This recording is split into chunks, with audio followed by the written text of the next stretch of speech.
Morning, everybody. Michelle is here.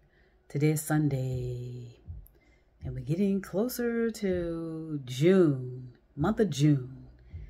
And, usually around, and on the East Coast, we just have the weather is usually unpredictable, to be honest with you. It's usually hot or humid or rain, right? We don't get snow, rarely. Or any or volcanoes, because there's no volcanoes nearby that we know of. There may be some buried. You never know. So usually people get a little kind of worked up during the summer. I think it's because the kids are out of school, and there's a lot of people. Like I said, people are going to start moving around. Because a lot of people start moving around in the summer because they have time off where they can, start moving around, start looking at areas that are probably better suited for their family. They may be moving for job reasons. They may be moving for, like for me, for just exploring other phases of my life. I've built myself up to be able to take on a whole lot of things, And so now I'm ready to go on to the next phase and see what materializes from that. And I'm looking forward to that.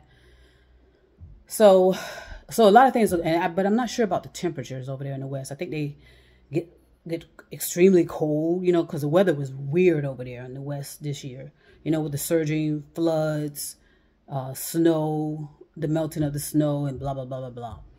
So, temperatures do change based on the climate. As we all know, I've said enough about overpopulation, which includes people, buildings, equipment, everything else going on that's crumbling the infrastructure.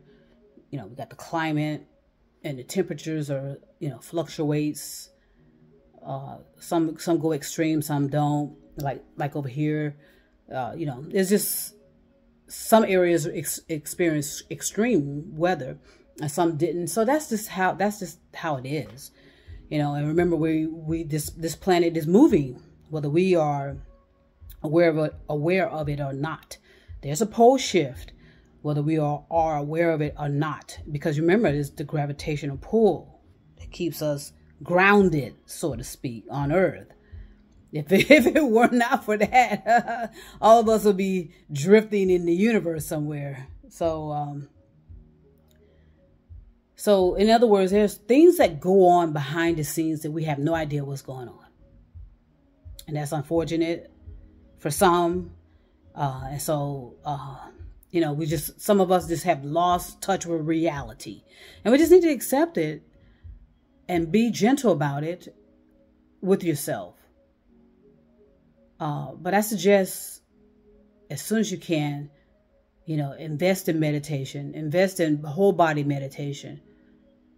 Where you are just always aware about your situation, so that you can navigate properly through the storms, and through the challenges and the struggles, because they are there. Anyone telling you that they're not dealing with challenges and struggles, they're lying to you, and they're more than so lying to themselves. And so sometimes you just gotta let that go. At some point, we're just gonna have to let people just be in there, stay in their delusion. And we need to worry about surviving and taking care of ourselves and our family.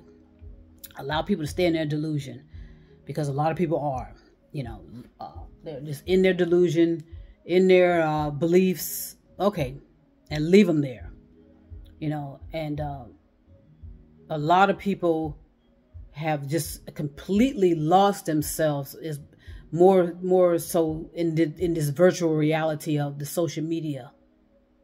They got in there and they felt some confidence, some false confidence, actually, because they are doing stuff. They're doing stuff in the virtual reality universe.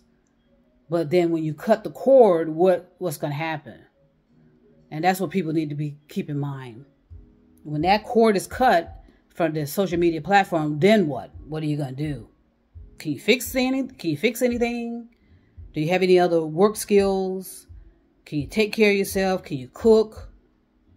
You know, it's going to be a whole lot of reality checks for a lot of people when the social media is intentionally cut, or there's a storm, or there's a power outage or something going on where you can no longer get on social media or the internet. Okay.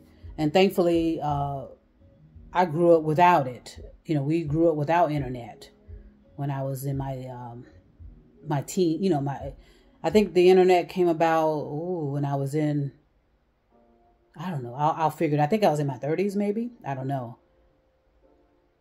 But we grew up without the internet, and a lot of us are doing a lot better. Some people, you know, those of us that grew up before the internet seem to be doing better than those that grew up in the internet or the social media age. And I know a lot of people are struggling. I know they are. And it's more so reality based. They cannot deal with their reality. You know, they create, you know, they felt so confident about what they were able to create in the social media atmosphere. And they realized that in the real world is completely different. All right. It's completely different. But in the real world is more rewarding.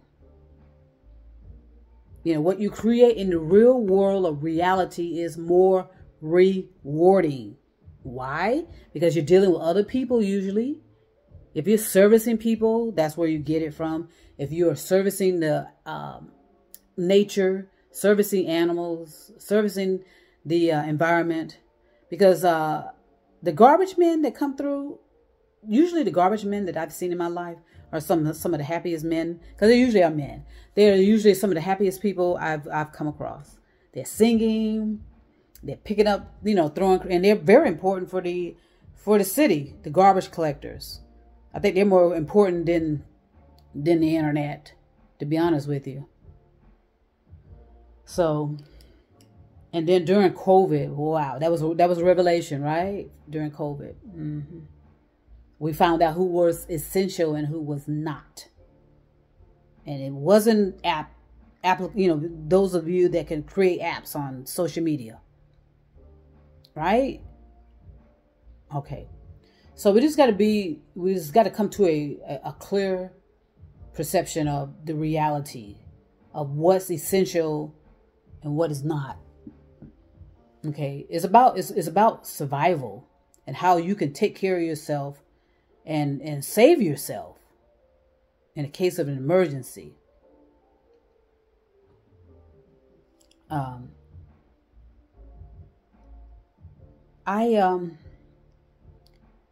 Like I said, I know people are suffering, and you ought to be suffering sometimes. And what I mean by you ought to be suffering, well, if you're paying attention to the reality of our planet, yes, that's a devastating prospect to know that, you know, some people are starving, some islands of people are disappearing right before their eyes. They don't know that they're sinking into the sea, sinking into the ocean, and no one's going to be able to save them. And no one's going to realize that they were even there because we're so overpopulated. And we became so desensitized to, you know, everybody and everything. And it is everybody is focusing on self. That's required. But, you know, we always take things extreme, always. And that's our downfall, actually, this extremeness of everything. And how people, you know, have this false confidence. There's a lot of false confidence. And you'll find them on social media, all over social media. It's a lot of false confidence. There's a lot of lying and manipulation and deception as well. You know, it all is all there. You know, why people get so turned on to scamming people, that's clueless to me. Why people get so turned on to harassing people, bullying people. You know, a lot of it is self-hatred now. Hate, if you spew hatred because you have self-hatred, where else is it coming from? You have it. If you have love, you spread love. It's very simple. So yes, there's going to be always something to get over. You know, whether you have mental illness, a physical illness, it's because there's going to be always something to get over and to get past and to move on with. So I'm looking forward to it for myself. But I know ain't nothing easy about nothing. And thankfully I didn't have that delusion to think, oh my God, you know. I did have a delusion though when I was moving to, you know, this city, and I thought everything would be taken care of. Oh boy, what a wake up call that was, and I'm glad I had it. That took that crap out of my mind about perfect situations. There's no such thing as that. So I'm thankful for all the experiences I had, because without the experiences, I don't think I would be alive. And I've been very honest about that. So you need experiences, and you need to be gentle with yourself, and and the main thing is be realistic and snap out of it and ask yourself, what would I do without the internet? What would I do without a cell phone? Okay, so I'm going to send peace and love all over the universe, over the stars, or the moon, and the mountains. You know, look out for me. Look out for me, because baby, here I come.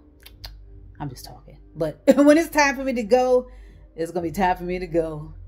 And, you know, just have fun with yourself. Laugh. If you can't laugh with yourself, then yeah, there's a problem as well. So have fun. Talk to you soon.